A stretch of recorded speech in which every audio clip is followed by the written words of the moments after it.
Assalamualaikum warahmatullahi wabarakatuh. Jumpa lagi di Good Night YouTube channel.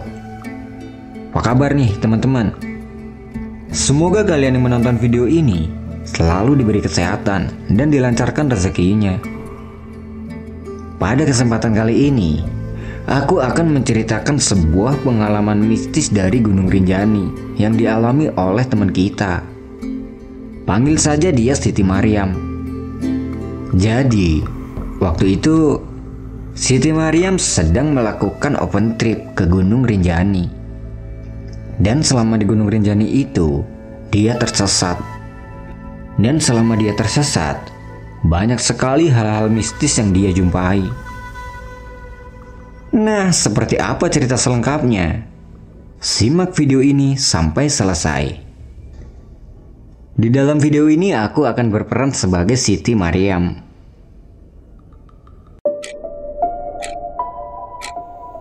Good night.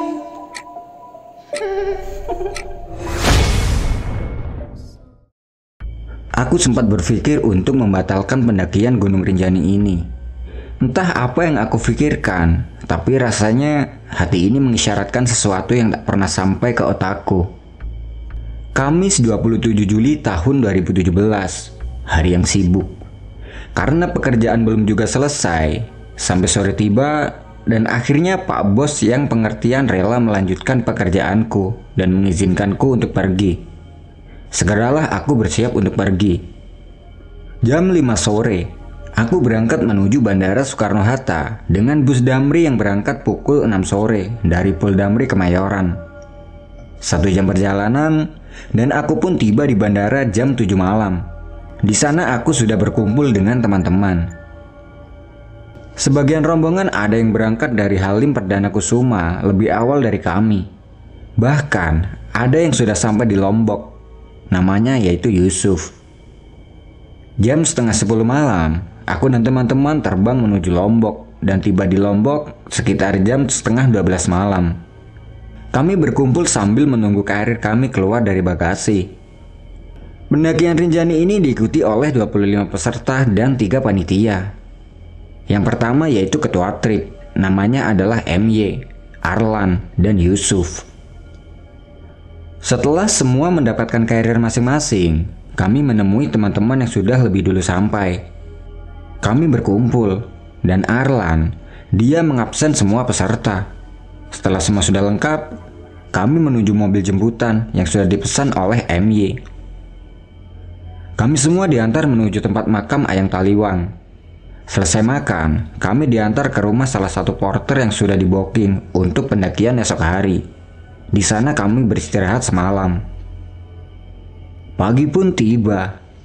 Kami disuguhi sarapan pagi dan teh hangat untuk mengisi tenaga sebelum pendakian. Setelah semuanya selesai packing ulang dan sarapan, kami diantar menuju tempat untuk memulai pendakian. Kami tidak memulai pendakian dari base camp, tapi dari daerah Sembalun Boyem. Dari sana kita dapat menghemat waktu 2 jam untuk bisa sampai di pos 1. Sebelum memulai pendakian, terlebih dahulu kami briefing, kemudian berdoa, agar perjalanan kami berjalan dengan baik dan kami dapat kembali dengan selamat. Setelah selesai doa, kami mulai berjalan melalui jalur pendakian Sembalun. Jalur yang cukup panjang menuju pos 2, kurang lebih 4 jam. Kami dibagi menjadi 3 kelompok. Di perjalanan, tiba-tiba aku merasa sangat lemas, tapi masih terus berjalan lutut, seakan tidak ada tenaga. Akhirnya aku pun berhenti dengan beberapa teman, yaitu Maya, Bang Budi, dan Fadil. Aku mengolesi krim sambil dipukul-pukul, dan alhamdulillah sudah lebih baik dan bisa berjalan kembali. Kami pun melanjutkan perjalanan. Ada beberapa orang yang memilih untuk naik ojek menuju ke pos 2 dengan tarif 200.000 selama 1 jam. Jam setengah 2 sore, kami sampai di pos 2. Aku bersama Om Farid, Danang, Arlan, dan Bisma beristirahat sejenak sambil makan siang. Setelah itu, kami melanjutkan perjalanan menuju ke pos 3 dengan waktu tempuh sekitar 1-2 jam perjalanan. Pukul 3 sore, kami sampai di pos 3. Kelompok 1 dan 2 sudah sampai terlebih dahulu. Mereka sudah mendirikan tenda. Kemudian kami mendirikan tenda dan abang porter sudah mulai memasak. Tak lama kemudian, makanan pun siap. Kami makan sore sambil menikmati sore hari, sambil berfoto ria, sekedar duduk-duduk sambil bercanda. Malam pun tiba dan kami beristirahat untuk melanjutkan perjalanan keesokan harinya. Tanggal 29 Juli tahun 2017. Pukul 9 pagi, kami mulai melanjutkan perjalanan. Perjalanan kami terasa semakin berat karena medan trek yang semakin menanjak. Ditambah lagi dengan tanjakan yang dikenal dengan 7 bukit penyesalan. Tapi kenyataannya ada 9 undakan karena ada 2 bukit. Bukit yang panjang seakan tiada akhir. Mungkin karena panjang dan melelahkan. Pada saat mendaki bukit ini, muka orang akan menyesal. Tapi alhamdulillah, aku tidak menyesal. Ya walaupun capek dan hampir putus asa karena tidak sampai-sampai. Pukul 4:30 sore, kami camp untuk kedua kalinya di Pelawangan. Kami memilih lokasi yang paling dekat menuju ke puncak. Lokasi tempat kami camp dekat dengan sumber air, jadi tidak perlu jauh-jauh untuk mengambil air. Kami mendirikan tenda, makan, dan berfoto-foto sambil menunggu malam. Malam pun tiba. Abang porter sudah siapkan makanan untuk kami semua. Kami makan, kemudian istirahat, karena kita harus summit tengah malam nanti. Tapi, aku dan beberapa teman masih saja mengobrol. Ada yang curhat dan bercanda hingga pukul 10 malam. Setelah itu, kami pun istirahat tidur dan harus bangun pukul 1:30 dini hari untuk siap-siap summit. Setelah pukul 2 dini hari, kami mulai perjalanan menuju ke puncak dengan beriringan. MY menunggu di barisan belakang dan Arlan ada di deretan tengah. Seperti biasa, Arlan selalu memantau aku karena dia tahu aku tidak sekuat wanita lain yang masih harus selalu di backup. Di jalan, aku bertemu dengan Maya dan Rahid yang hampir hipo. Aku dan Rahid seperti pasien Maya karena selalu menghangatkan kami, baik dipeluk ataupun menghalangi tubuh kami dari angin yang sangat kencang dan dingin. Suhu pagi itu sekitar 10 derajat Celcius. Tanggal 30 Juli tahun 2017. Pukul 8 pagi, aku, Arlan, dan Maya sampai di puncak Rinjani dengan ketinggian 3.726 meter di atas permukaan laut. Di sana kami berfoto-foto sampai puas. Sedangkan aku masih menunggu Ferdi karena kita berencana membuat video ucapan selamat ulang tahun untuk RT kami. Setelah penantian panjang, Ferdi bersama dengan Bang Budi dan Om Farid datang. Aku dan Ferdi pun langsung berfoto-foto dan membuat ucapan ulang tahun. Aku menitipkan jilbab dan headlamp kepada Ferdi karena waktu itu tasku kecil dan kebetulan Ferdi membawa daypack. Sedangkan HP-ku ditahan oleh Arlan karena ada foto yang tidak boleh aku lihat, entah kenapa. Setelah lama di puncak, kami pun turun. Om Farid turun terlebih dahulu, sedangkan aku bersama Arlan, Ferdi, Bang Budi, dan MY. Tapi, lama-kelamaan mereka menghilang. Mereka cepat sekali, sampai aku tidak bisa mengejar. Di tengah perjalanan, aku bertemu dengan Bang Izur dan Kak Suci. Mereka istirahat sebentar, dan aku menyapa mereka. Karena aku sakit perut, bukan berarti aku ingin buang air besar. Aku ingin cepat-cepat sampai ke tempat camp. Akhirnya aku bilang pada mereka, "Kak, aku duluan ya. Aku sakit perut." Mereka menjawab, "Iya, sok, silakan." Aku pun jalan mendahului mereka. Arlan dan Om Farid sudah tidak kelihatan dan aku berjalan sendirian. Entah mengapa, aku berbelok ke arah kanan jalur yang berpasir sebelum sampai ke letter S. melihat ke arah depan seakan jalan buntu, dan akhirnya aku turun ke jalur yang tidak semestinya. Aku sempat meletakkan trekking pole dan jongkok ketika hendak turun. Aku takut kepleset. Karena melihat medan yang cukup longsor, aku sempat bertanya-tanya dalam hati. Apakah iya ini jalur yang tadi pagi aku lewati? Rasanya tadi pagi tidak selongsor ini. Tapi aku tetap saja turun. Dari atas ada seorang bapak-bapak yang berteriak. Neng, mau kemana? Mendengar itu, aku pun menoleh. Tapi karena jalurnya yang sangat longsor dan tidak memungkinkan, aku tidak naik kembali. Aku pun menjawab, Aku mau ke sana, tapi lewat situ. jawabku sambil menunjuk ke tebing yang terlihat seperti lapangan hijau yang luas. Bapak itu beberapa kali berteriak, dan dia sempat duduk mencoba untuk menuruni tebing. Namun tidak jadi, dan akhirnya dia kembali berdiri dan melanjutkan perjalanan. Aku terus berjalan menuruni tebing dengan pasir dan bebatuan yang sangat longsor. Beberapa kali aku terguling di atas batuan besar dan runcing.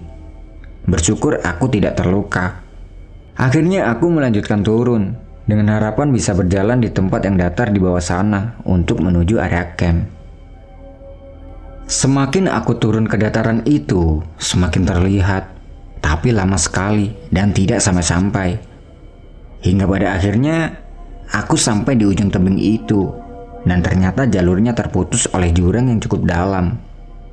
Aku sempat berpikir, apakah aku merupakan tumbal di gunung ini? Tapi aku terus berusaha berpikir positif. Aku mencoba memanjat bibir tebing untuk berpindah ke tebing sebelahnya. Namun, batu dan pasir yang terlalu rapuh untuk berpegangan. Aku melepas kedua sepatuku agar mudah untuk memanjat bibir tebing. Aku meletakkan satu sepatu terlebih dahulu di bibir tebing agar dinding tebing yang rapuh tidak longsor. Tapi sayangnya, sepatu itu memantul dan akhirnya terjatuh ke jurang. Jika aku tetap nekat memanjat, maka bisa jadi aku juga akan jatuh ke jurang. Aku pun memutuskan untuk naik sedikit ke tempat dinding yang lebih kokoh. Beruntung, aku masih bisa berusaha merangkak naik, ya walaupun sedikit. Aku menaruh sepatuku yang tinggal sebelah, kemudian aku memanjat bibir tebing untuk berpindah ke tebing sebelahnya, dan aku pun berhasil.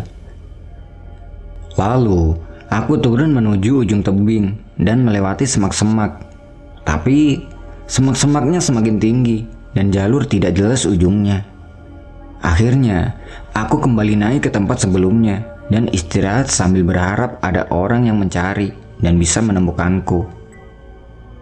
Lama menunggu. Aku berpikir, apakah mungkin di sini ada orang yang lewat? Tapi sampai kapan? Cukup lama aku berpikir, dan akhirnya aku memutuskan untuk naik ke tebing sambil mencari-cari pijakan yang tidak longsor, sambil membawa sebelah sepatu yang masih tersisa. Beruntungnya kaos kakiku cukup tebal untuk bisa melindungi kakiku dari bebatuan yang tajam. Aku terus naik melewati semak belukar yang semakin menyempit di badan tebing, dan aku mencoba mencari jalan, sampai akhirnya aku bisa menembus semak belukar yang sangat rimbun tersebut, dan mencoba untuk terus memanjat sambil berpegangan pada batu-batuan. Medannya semakin longsor, dan aku pun terhenti dan duduk berpijak pada dua pohon edelweiss. Aku menaruh sepatu di belakangku, di atas batu yang tidak longsor. Di situ, aku ingin sholat zuhur, namun ragu dengan waktunya, sedangkan aku tidak punya jam. Aku mencoba terus naik, tapi tetap tidak bisa karena jalurnya sangat longsor. Lalu aku berhenti dan meminta tolong. Selang beberapa lama, aku mendengar suara Arlan memanggil namaku. Mendengar itu, aku pun menyahut, tapi dia tidak mendengar dan terus berjalan. Dia terlihat turun ke tempat camp, dan aku masih bisa melihatnya dari kejauhan. Dia masih berteriak dan mondar-mandir, dan aku pun masih bisa melihatnya.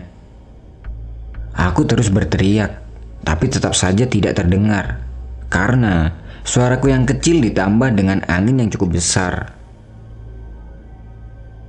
Hari semakin sore. Aku sholat zuhur dan asar. Sampai matahari tenggelam, belum juga ada pertolongan. Aku sholat maghrib. Setelah itu terus meminta tolong. Karena ragu dengan waktu Isya, aku menunggunya hingga sampai larut malam dan aku pun sholat Isya. Setelah itu, aku kembali berteriak meminta tolong sambil menahan angin yang sangat kencang berembus dari kanan dan kiri dan belakang. Aku memanggil nama ibu. Dalam hati aku berkata, siapa yang bantu ibu memenuhi kebutuhan kalau aku tidak ada? Hati ini sedih, tapi air mata tidak sanggup untuk keluar. Aku panik karena semakin malam dan belum ada yang menolongku. Bagaimana mungkin aku tidur tanpa tenda dan sleeping bag? Semakin panik terasa semakin dingin dan aku pun mencoba menenangkan diri. Beberapa kali aku berhenti berteriak karena aku melihat ada makhluk seperti manusia berbaju putih mencoba memanjat tebing tempat aku berada. Melihat itu, aku membacakan ayat suci Al-Quran yang aku bisa. Dan alhamdulillah mereka berhenti. Dari atas tebing, aku melihat ada anak kecil yang sedang main-main dan orang-orang yang sedang beraktivitas layaknya sebuah desa. Aku berteriak lagi. Lalu ada makhluk tinggi besar hitam dengan mata yang menyala di bawah jurang keluar dari hutan. Lalu aku pun terdiam. Aku berpikir teriakanku ini mengganggu dia, tapi dia tidak memandang ke arahku dan dia pergi. Tapi kemudian kembali lagi. Beberapa kali dia kembali dan akhirnya aku kembali berteriak minta tolong sambil mengamati lampu-lampu senter yang berjalan. Tidak tahu itu cahaya lampu senter atau kunang-kunang di hutan. Tapi setiap kali menuju pinggir hutan, cahaya-cahaya itu menghilang. Aku mencoba terus terjaga agar tidak jatuh sambil berteriak. Semakin larut malam, mata pun sudah mengantuk sambil menahan sakitnya punggung karena dihempas angin yang sangat kencang dari berbagai arah. Mataku sudah tidak tahan menahan ngantuk dan akhirnya aku tertidur sesaat. Lalu aku terbangun lagi. Saat terbangun itu, aku sangat terkejut dan ketakutan karena aku melihat hamparan langit yang begitu luasnya itu ada di dekat kepalaku dan terasa sangat dekat. Aku berusaha menenangkan diri cukup lama dan rasa itu hilang. Setelah itu, aku lanjutkan berteriak. Dari kejauhan aku melihat ada segerombolan orang berkumpul dengan cahaya headlamp dan senter. Aku berpikir itu orang-orang yang ingin summit. Aku terus berteriak dan tiba-tiba ada segerombolan orang yang berdiri di pinggir tebing tempat aku berada. Mereka seperti memakai headlamp menghadap ke arah tebing dan wajah mereka lurus memandang arah langit tanpa ada percakapan di antara mereka. Mereka seperti robot. Sesaat aku berpikir mereka adalah pengawal karena melihat cara mereka berdiri dengan tegak. Tapi aku tebas pemikiran itu. Aku mencoba meyakinkan diri bahwa mereka adalah orang-orang yang sekadar ingin berhenti dan menikmati langit malam itu. Aku panggil dari bawah tebing dengan sedikit berdiri dan meminta tolong sambil melambaikan trekking pole ke arah mereka. Tapi mereka sama sekali tidak mendengar. Mereka terus memandang langit. Entah kenapa, saat itu aku bisa berdiri. Padahal sebelumnya, sedikit saja kakiku bergeser, aku bisa terperosok ke bawah. Aku bertanya-tanya dalam hati, kenapa cahaya headlamp mereka sangat menyinari diri mereka sendiri, sedangkan cahaya senter pendaki lain sepintas dapat terlihat. Cahaya-cahaya senter yang lewat sangat sedikit sekali, tidak sebanyak pada saat aku summit malam sebelumnya. Akhirnya, mereka pergi dan aku pun kembali duduk seperti semula. Tidak lama kemudian, aku baru sadar. Ternyata di bawah sana ada yang berpakaian putih yang sedang menjagaku agar tidak terjatuh ke bawah tebing. Aku berteriak lagi sampai subuh tiba. Karena melihat langit yang mulai terang, aku sholat subuh. Setelah sholat, aku beberapa kali tertidur sambil berpegangan dengan trekking pole. Dan alhamdulillah, aku aman dan tidak terjatuh. Matahari terbit, langit semakin terang. Beberapa kali aku mendengar suara laki-laki, wanita, dan anak-anak yang sedang berbicara. Mereka seakan hilir mudik di jalur menuju puncak. Aku terus berteriak meminta tolong. Tapi aku lihat di jalan turun ke bawah Pelawangan, tidak ada seorang pun yang lewat. Lalu, dari kejauhan, aku melihat MY dan Arlan sedang tidur beralaskan matras di dekat area camp Pelawangan. Melihat itu, aku berteriak memanggil mereka, tapi mereka tetap saja tidak mendengar. Dan aku melihat ada seorang bapak tua yang menutupi mereka dengan ekspresi wajah seolah meledekku. Dan dari situ aku baru sadar, ternyata aku terhalang dimensi. Mereka tidak akan bisa melihatku, sedangkan aku bisa melihat mereka. Lalu, dari kejauhan, aku melihat tenda teman-teman sudah tidak ada, hanya tersisa beberapa tenda. Aku melihat dua orang sedang duduk dan seperti melihat ke arahku. Sambil melambaikan tangan dengan trekking pole, aku berharap mereka bisa melihatku. Tapi sepertinya mereka tidak melihat dan mendengarku. Aku berpikir, jika menunggu orang menolongku, entah sampai kapan, dan belum tentu ada yang bisa mendengar suaraku. Akhirnya aku memutuskan untuk turun dan mencoba untuk berpindah tebing.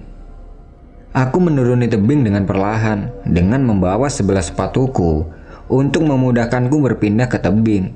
Namun sepatu itu memantul dan masuk ke sela-sela tebing yang cukup dalam dan longsor. Lalu aku berpikir, Lunas sudah sepatuku. Mungkin ini bisa jadi penembus diriku. kemudian aku lemparkan trekking pole untuk memindahkanku berpindah tebing dan bersyukur tidak jatuh seperti sepatuku.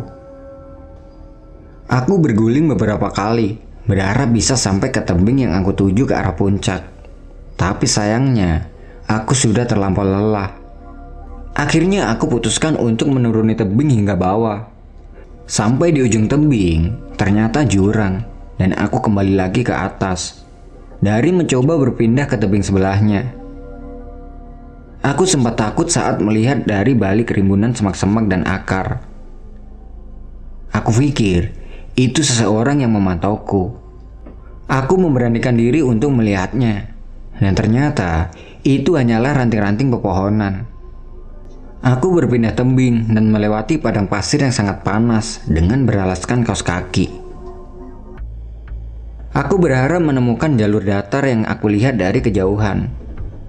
Semakin ke depan, aku semakin bingung karena jalurnya seperti terputus dan terpecah menjadi dua jalur. Aku berhenti dan bingung karena jalurnya seperti terputus dan terpecah menjadi dua jalur. Aku berhenti untuk istirahat di bawah pohon besar. Aku menumpang tidur di sana. Kerongkongan rasanya terbakar. Aku makan madu yang aku punya untuk sekedar membasahi tenggorokan. Setelah sudah cukup beristirahat, aku mulai jalan kembali. Beberapa langkah, aku menemukan pohon yang cukup tinggi dan besar. Aku tergoda untuk beristirahat kembali dan tidur. Setelah cukup istirahat, aku melanjutkan perjalanan lagi. Aku masuk menyusuri hutan. Aku jalan terus ke bawah dengan semak-semak yang semakin tinggi. Tapi, sampainya di bawah ternyata terputus oleh jurang. Aku naik lagi sambil melipir ke arah sebelah kanan. Aku turun lagi, tapi sama seperti sebelumnya, jalur yang terputus oleh jurang. Sambil berjalan naik kembali, aku meminta maaf pada penguasa Rinjani karena aku sudah berbuat salah. Dan aku memohon kepada Tuhan, Semoga Tuhan mau mengirimkan seseorang yang dapat menolongku.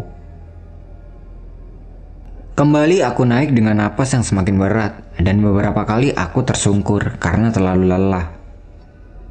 Lalu, aku melihat ada beberapa orang yang berpakaian serba putih dengan memakai udeng yang berwarna putih. Aku berpikir, mereka ingin beribadah seperti orang Bali. Aku berusaha menghampiri mereka, tapi sudah tidak sanggup lagi karena posisi mereka ada di atas, sedangkan aku sudah terlampau lelah. Aku berhenti, tapi orang-orang itu menghilang. Aku jalan kembali, dan mereka ada kembali. Aku memanggil mereka, tapi tidak ada yang menoleh. Aku lanjutkan berjalan, tapi menghilang lagi. Karena aku merasa sudah tidak sanggup lagi naik, lalu aku memutuskan untuk jalan menuruni hutan. Bagaimana nasib Siti Maryam selanjutnya? Apakah dia akan selamat atau justru sebaliknya? Tunggu kelanjutan ceritanya di part selanjutnya. Aku pamit undur diri dulu ya. Good night and see you next time.